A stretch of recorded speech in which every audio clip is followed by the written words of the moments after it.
Hey, welcome back. At the end of the last video, we ended with a tool giveaway, so I want to say congrats to Hunter and to Matt, who each picked up one of these knives, compliments of our friends at Crescent. Plus, I put out the challenge to get to 300 subscribers on YouTube, and I'd give away another 2 more of them.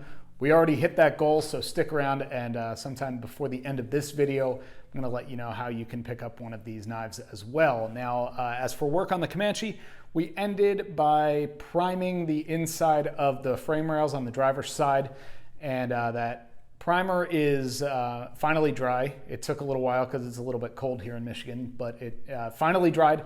I picked up the top coat for the POR 15, and I also found some of the weld-through primer for the top of the frame rails. So we're going to start off this video by getting to that.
Fast forward a couple days, that POR 15 and the weld-through primer are dry.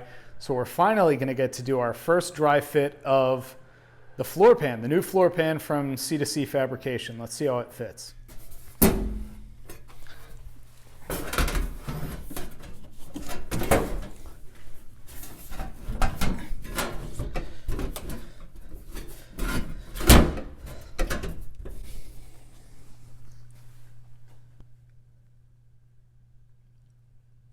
So I guess overall, I'm not super impressed with the fitment.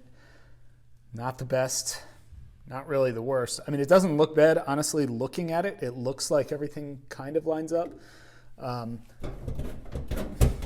But the whole thing has to drop down probably another 1.5 inches. And the only way that that's going to happen is by putting a bunch of relief cuts in it to make it a little bit more flexible. So I guess overall, I mean, it seems like it's pretty well made, but it also says it fits a Comanche and a Cherokee, and I'm pretty sure that they have different floor pans. So I don't know how one would fit both, but I guess we'll make it fit.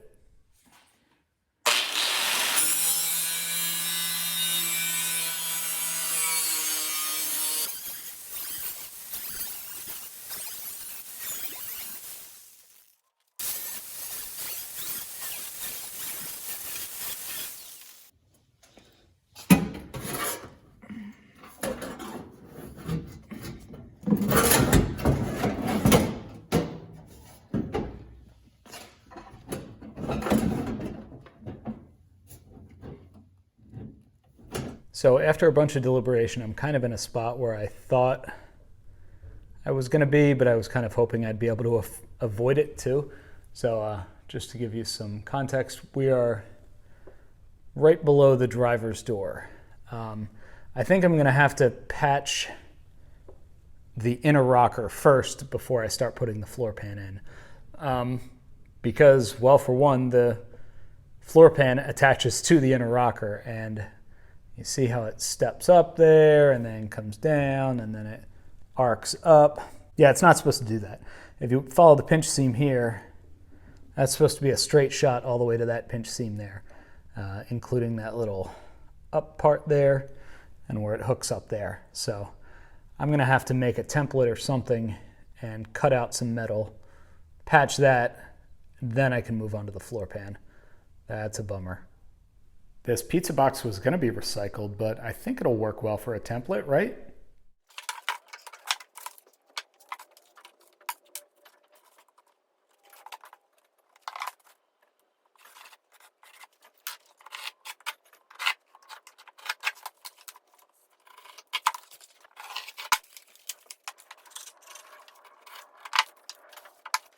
Kind of a tight squeeze under here, but I'm just gonna follow that line all the way to the end, from one end to the other. Not really gonna be able to set up the camera, but you know what I mean.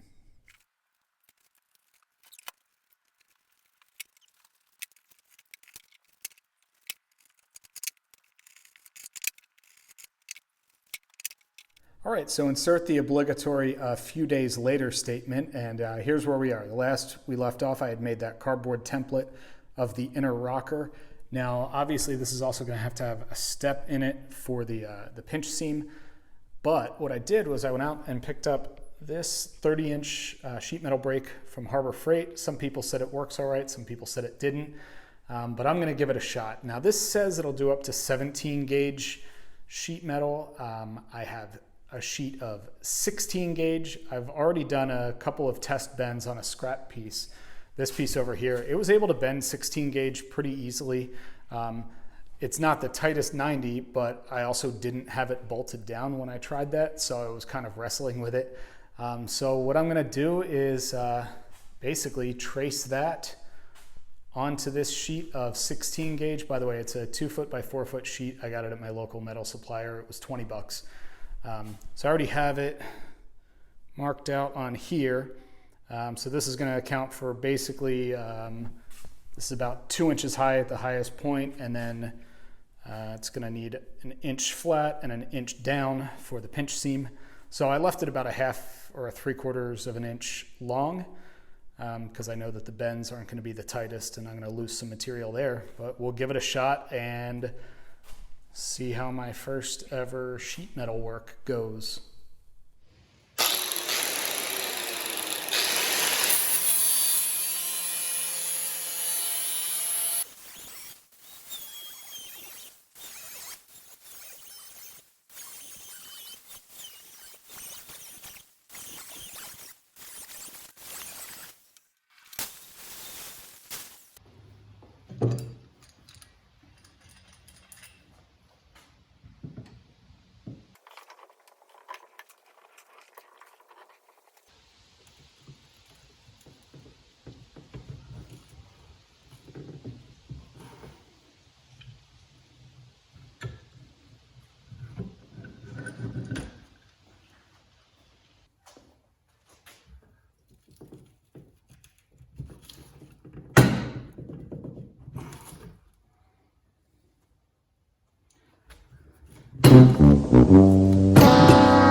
So as a bunch of you probably predicted, that did not work. So luckily, Ben, who follows the Instagram page, had reached out to me and said, let me know if you need anything, any metal bent up, because he's got a sheet metal brake at his shop. So here we go. This is the piece that I need to hopefully patch the inner rockers. You can see I've already traced the pattern on there from the template. So I'm going to try and cut it out now, fit it up, see if it fits.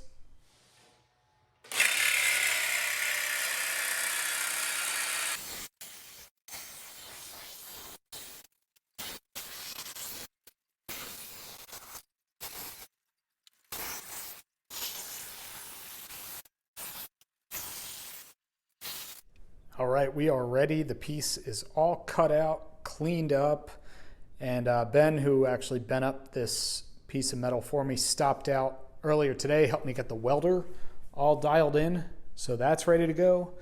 Did a bunch of test welds over here. I believe that one maybe, that one and that one I think are mine. So maybe that one, or maybe that one. Could have been that one, and also that one. But yeah, a couple of those are mine, and he said that, I don't know if he was just trying to be polite, but he said that they looked really good. The penetration was really good. So I think that we are actually ready to try and weld something.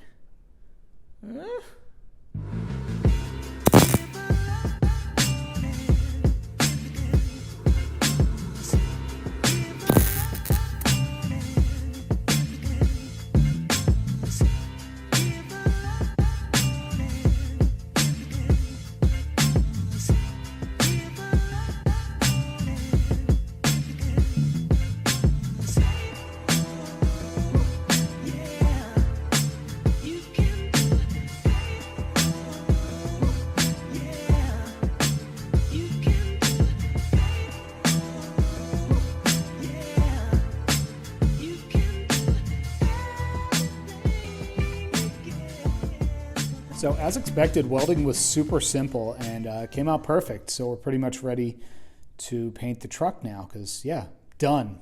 Not exactly. You know, I did okay in some spots. I was just tacking this piece in. So right around there, those look okay.